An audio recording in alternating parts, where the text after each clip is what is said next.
Στα περισσότερα προγράμματα αναγκάζεστε εσείς να προσαρμοστείτε στο λογισμικό. Εάν θελήσετε να αλλάξετε μια καρτέλα, ξεκινάει ένας ατελείωτος κύκλος με τους developers και εκεί ο Θεός βοηθός. Στο Curify έχετε τον απόλυτο έλεγχο. Πλέον μπορείτε να φτιάξετε τις δικές σας καρτέλες, να τις δομήσετε ακριβώς όπως θέλετε εσείς και να τις χρησιμοποιείτε στην επόμενή σας επίσκεψη. Για να δείτε πώς γίνεται αυτό, θα πάμε στις ρυθμίσεις οργανισμού και θα μπούμε μέσα στο πρότυπα για να δημιουργήσουμε το πρώτο μας πρότυπο. Αντί για πολύπλοκα εργαλεία, μπορείτε απλώς να μιλήσετε στο AI. Βάλε παιδεία όπως κύριο σύμπτωμα, ιατρικό ιστορικό και θέλω και ένα πλαίσιο για τη διάγνωση. Με την έναρξη προτύπου, θα κάνω μια απλή συζήτηση με τον AI Agent.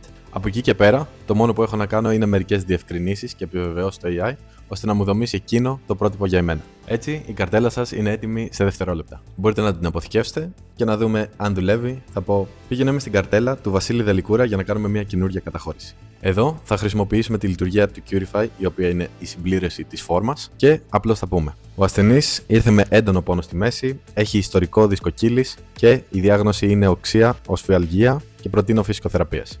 Με τη μία, τα πεδία γεμίζουν αυτόματα και το μόνο που έχετε να κάνετε είναι να πατήσετε αποθήκευση, ώστε την επόμενη φορά που θα μπείτε στον ασθενή να έχετε την πλήρη εικόνα. Αυτή είναι ολόκληρη η ροή του οργανισμού σας, προσαρμοσμένη στις δικές σας ανάγκες σε δευτερόλεπτα. Μπείτε τώρα στο Curify, φτιάξτε την πρώτη σας καρτέλα και συμπληρώστε τη είτε υπαγορεύοντας είτε πάνω σε μια συζήτηση μαζί με τον ασθενή σας.